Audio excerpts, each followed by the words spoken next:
Prezados irmãos, graça e paz, vamos a mais uma lição da nossa atual revista da Escola Bíblica Dominical, a lição número 3, que tem como tema Antecedentes ao Ministério de Jesus. E eu devo lembrar aos irmãos que as nossas lições dessa primeira parte, a nossa revista está dividida em duas partes, cada uma com 26 lições, e as nossas lições dessa primeira parte falam todas elas sobre a vida e o ministério de Jesus nos evangelhos. E hoje a lição tem como tema esse que já falei para os irmãos, antecedentes ao ministério de Jesus. E eu quero começar dizendo que eu sei que muitos irmãos já, entre aspas, sabem tudo sobre isso, mas existem outros que ainda não sabem, ou que sabem apenas um pouco, né? Então, o estudo é importante para todos. Quem já sabe tudo vai rever para não esquecer e quem sabe até descobrir algum detalhe para o qual ainda não havia atentado, ou receber uma mensagem do Espírito Santo através de uma passagem já conhecida, uma passagem que já sabe de cor e salteado, de frente para trás, de trás para frente. O Espírito Santo às vezes nos surpreende assim. E quem ainda não está familiarizado com o texto bíblico, vai familiarizar-se e vai aprender.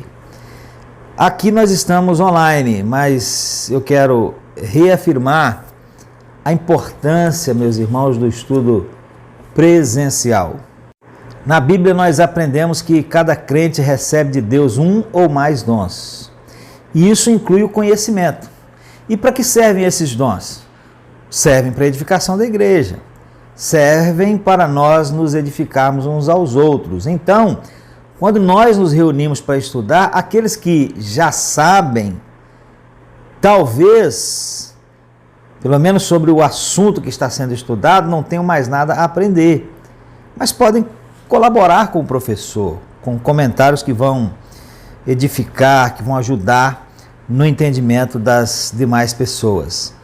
Por isso, então, venha, não falte, venha na Escola Bíblica Presencial. Mas aqui nós estamos online, estudando esta lição.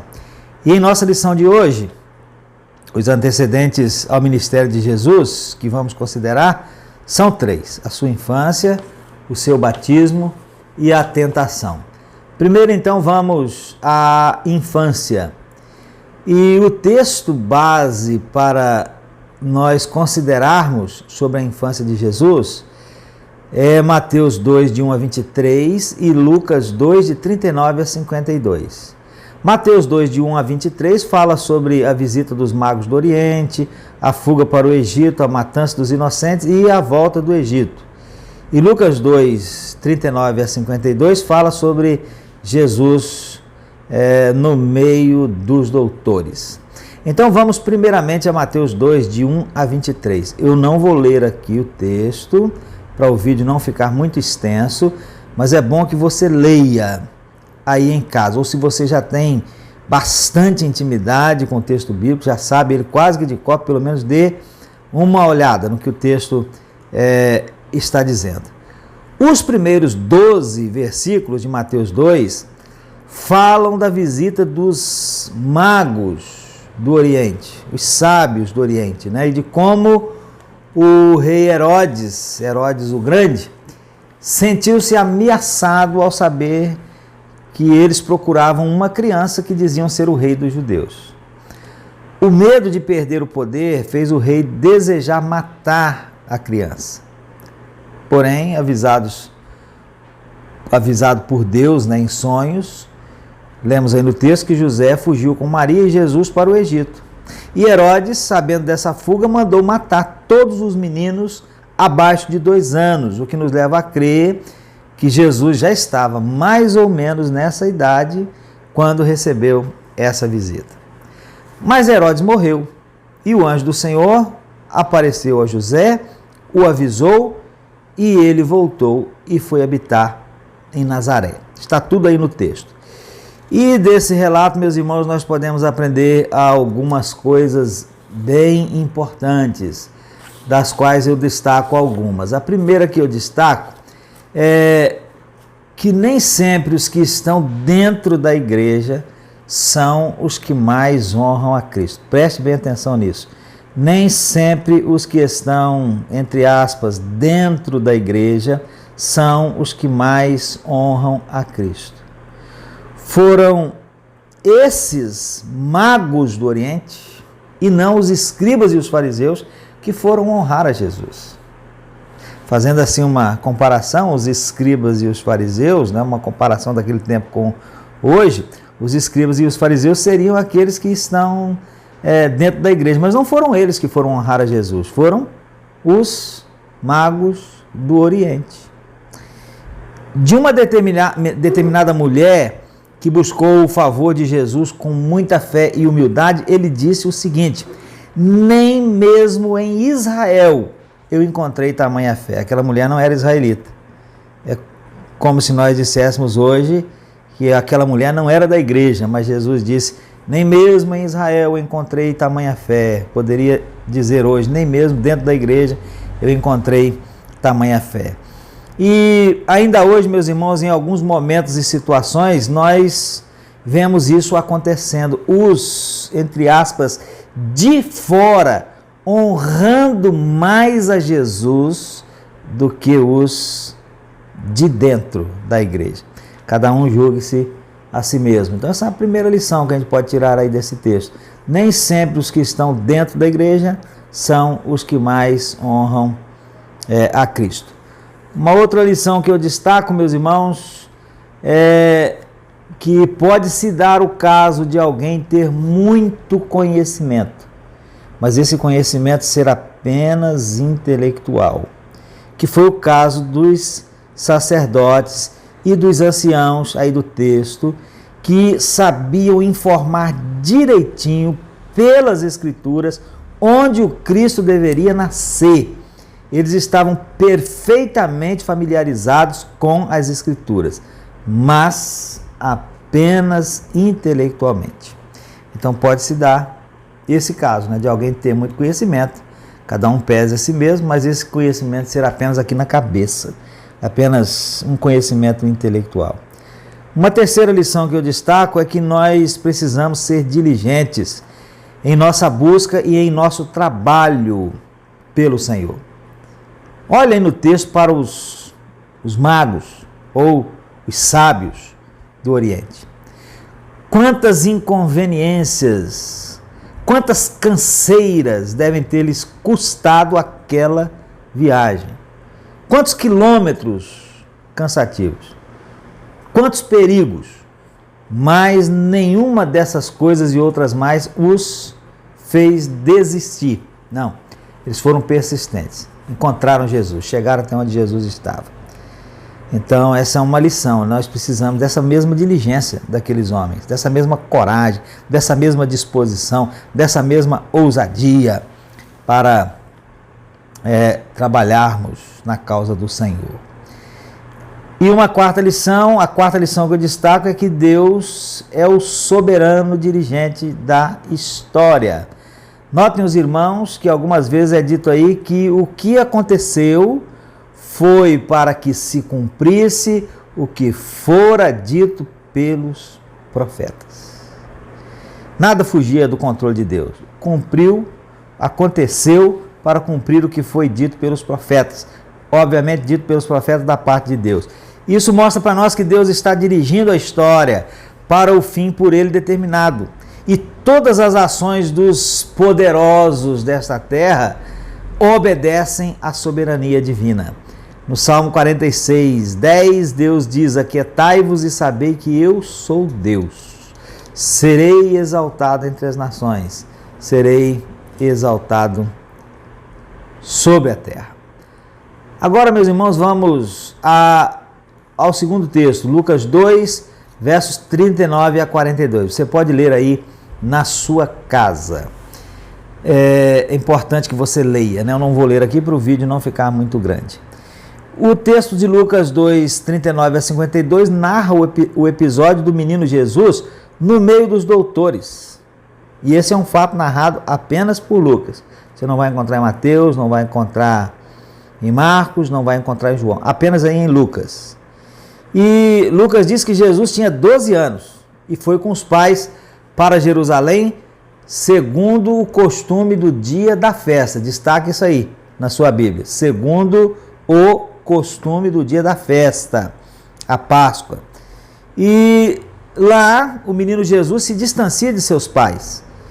E procurado é encontrado em Jerusalém no meio dos doutores, ouvindo os doutores, interrogando os doutores, e todos, diz o evangelista Lucas, se admiravam da sua inteligência e respostas. E eu quero destacar 3 lições nesse trecho, nesse acontecimento que antecede o ministério de Jesus, né? Depois que ele é batizado, tentado no deserto, e começa de fato o seu ministério. Eu destaco 3 lições aí. E são lições que eu encontro, essas lições, nos escritos de J.C. Ryle, um servo do Senhor que viveu entre os anos 1816 e 1900, mas que nos deixou muitos bons escritos. Alguns deles nós temos aqui na nossa biblioteca, a biblioteca da igreja. Então eu destaco 3 lições. A primeira lição é para nós, pais, pai e mãe. E essa lição nós a encontramos na conduta de José e Maria. Eles honravam a Deus cumprindo os seus mandamentos e faziam isso juntos. Nesse caso em questão aqui, indo a Jerusalém todos os anos para a festa da Páscoa. E hoje isso equivale a orar junto com os filhos, levá-los à igreja do Senhor e conversar com eles sobre as coisas de Deus. Então fique aí essa lição para nós, né? De honrar a Deus, cumprir a palavra de Deus e fazer isso juntos, envolver os nossos filhos nesse cumprimento, inclusive trazendo-os à casa do Senhor. A segunda lição é para os mais jovens.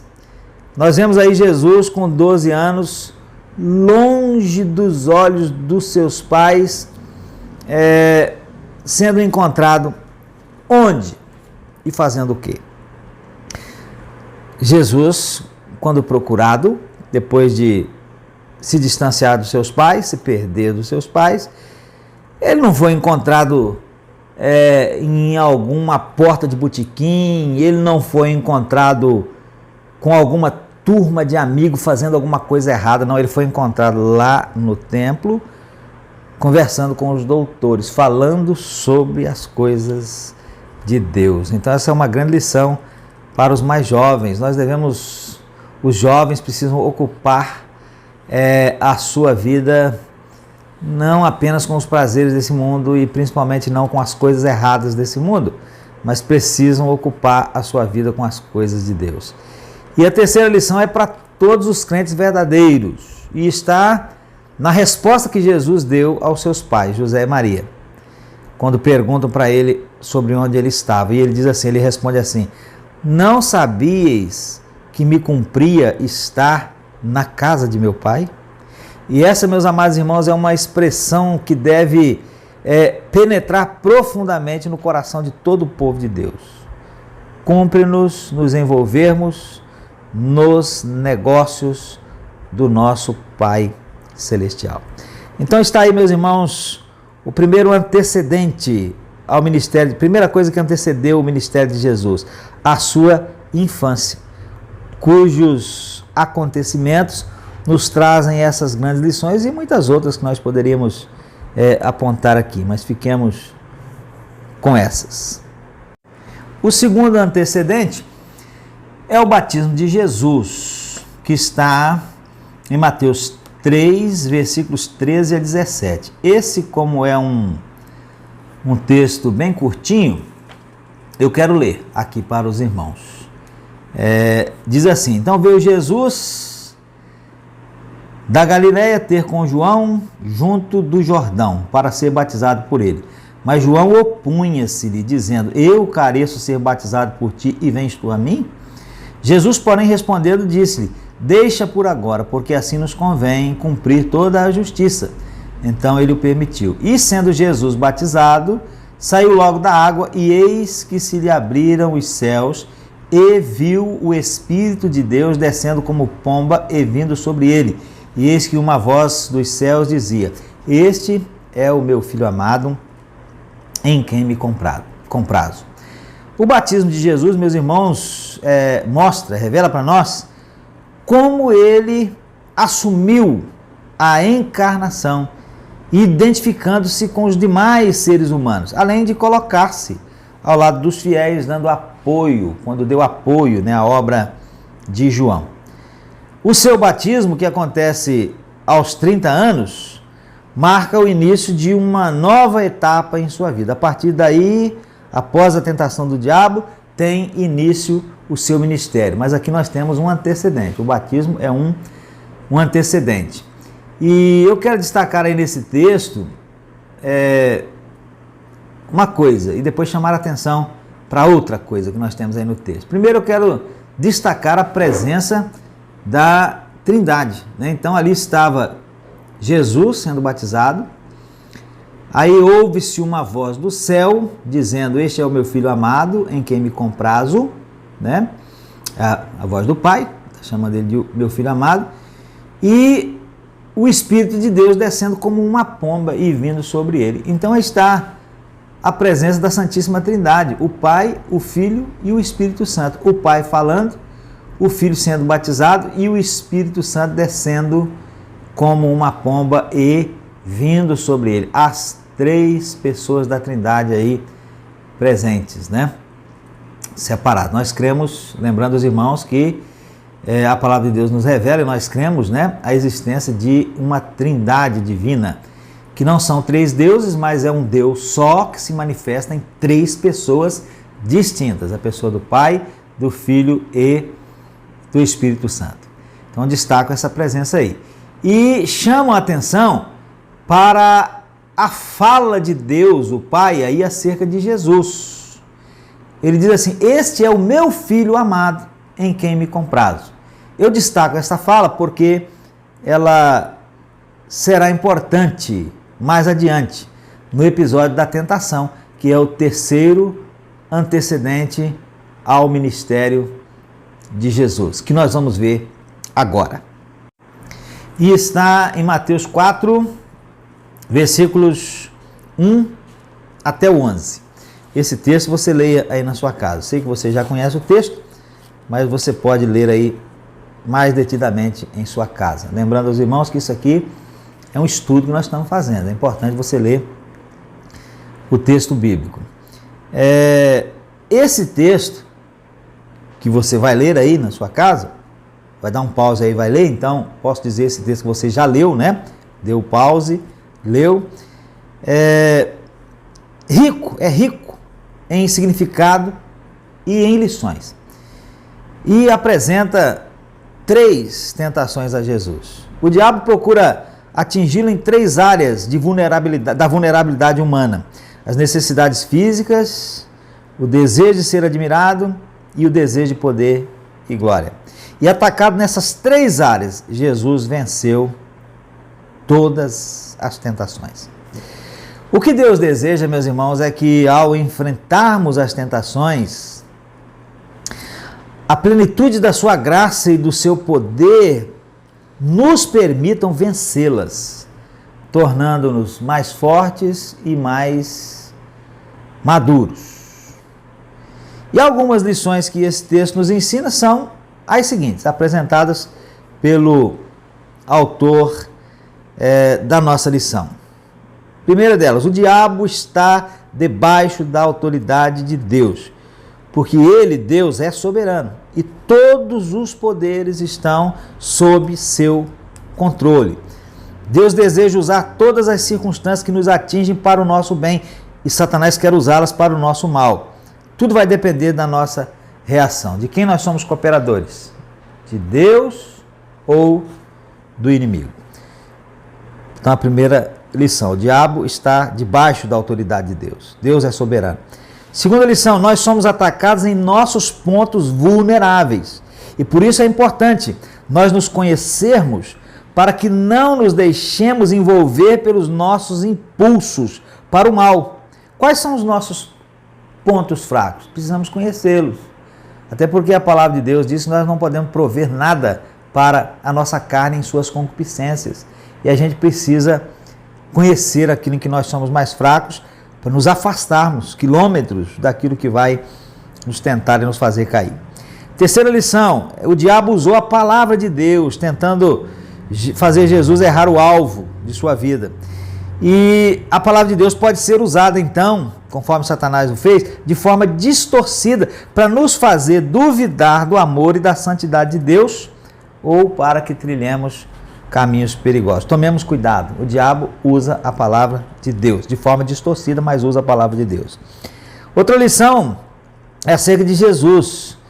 E o autor da lição diz que Jesus se relacionava perfeitamente com Deus Pai e sabia muito bem qual o objetivo da sua vida. Por isso ele usou a palavra de Deus de forma apropriada. Satanás usou de forma distorcida, Jesus usou de forma apropriada. É importante usá-la não como um amuleto ou objeto com poder mágico, mas como veículo através do qual Deus está nos aconselhando e construindo a nossa vida, tornando-nos fortes para vencer o que nos quer afastar da vontade dele. Tem gente que parece que usa a palavra de Deus como um amuleto, né? Abre no Salmo 91 lá na sua casa, deixa a Bíblia aberta lá, nunca lê, não medita, não pratica e acha que aquilo ali vai adiantar alguma coisa. A palavra de Deus não é amuleto, é preciso usá-la de forma apropriada, corretamente. E a outra lição é que as necessidades físicas, o desejo de exibir-nos e a ambição por possuir posições e poder, tudo isso que tem sido tão estimulado pela nossa cultura, tornam-se pontos vulneráveis para nos afastar da vontade divina. Por isso é importante conhecermos, além de nós mesmos, a mentalidade do mundo no qual nós vivemos, comparando-o com a mente de Cristo, sob cuja égide, né, cuja direção nós devemos viver. Então, não sejamos ingênuos quanto ao mundo em que nós vivemos hoje, né, e a direção que Ele quer dar para as nossas vidas. E por último, Jesus saiu vitorioso sobre as tentações e enviou-nos o seu Espírito para que nos dê força para vencê-las também. Dependamos, portanto, dele. Então, aí estão aí algumas lições da tentação de Jesus e eu quero chamar a atenção ainda. Eu disse no ponto anterior, né, dei um destaque, chamei a atenção para a fala de Deus no batismo de Jesus, e agora eu quero chamar a atenção para a fala de Satanás aqui na tentação de Jesus, né? No verso de número 6, Satanás diz assim, olha, se tu és o Filho de Deus, no verso 2, não só no verso 6, no verso 2, no verso 6, Satanás, para tentar a Jesus, ele diz assim, se tu és o Filho de Deus. Isso é muito significativo, né? Porque Jesus logo após o seu batismo, foi levado para o deserto, para a tentação, para ser tentado, né, pelo diabo, ser provado. E lembra que lá no batismo de Jesus, veio uma voz do céu do Pai dizendo, este é o meu Filho amado em quem me comprazo. Então, quando Satanás tenta Jesus e começa dizendo, se tu és o Filho de Deus, é como se ele estivesse dizendo assim, olha, lá no batismo, teu pai disse assim, este é o meu Filho amado em quem me comprazo. Mas agora você está aqui nesse deserto, passando fome, passando sede, passando todas essas dificuldades. Olha, se tu és mesmo Filho de Deus, faça essas coisas, faça com que a pedra transforme em pão, pula daqui para baixo, porque nada vai te acontecer. Então veja aí bem, meus irmãos, a astúcia do inimigo, né? Às vezes ele usa dessa mesma astúcia conosco também, temos que estar alertas, né? Olha, se você é servo de Deus, mas você não é servo de Deus, você não está fazendo tudo direitinho, não está sendo fiel a Deus, por que Deus está permitindo acontecer essas coisas na sua vida?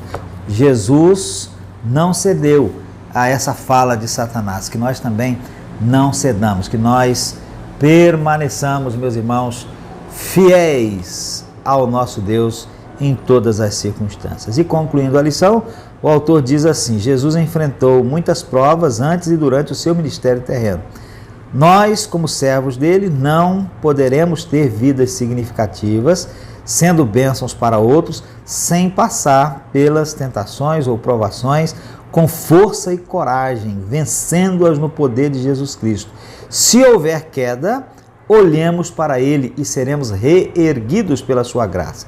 Que sempre tenhamos vidas submissas ao Senhor, que, como diz o escritor aos Hebreus, é o nosso sumo sacerdote que foi tentado em todas as coisas, porém sem pecado. Sem pecado. Então estão aí algumas coisas que antecederam o ministério de Jesus, né?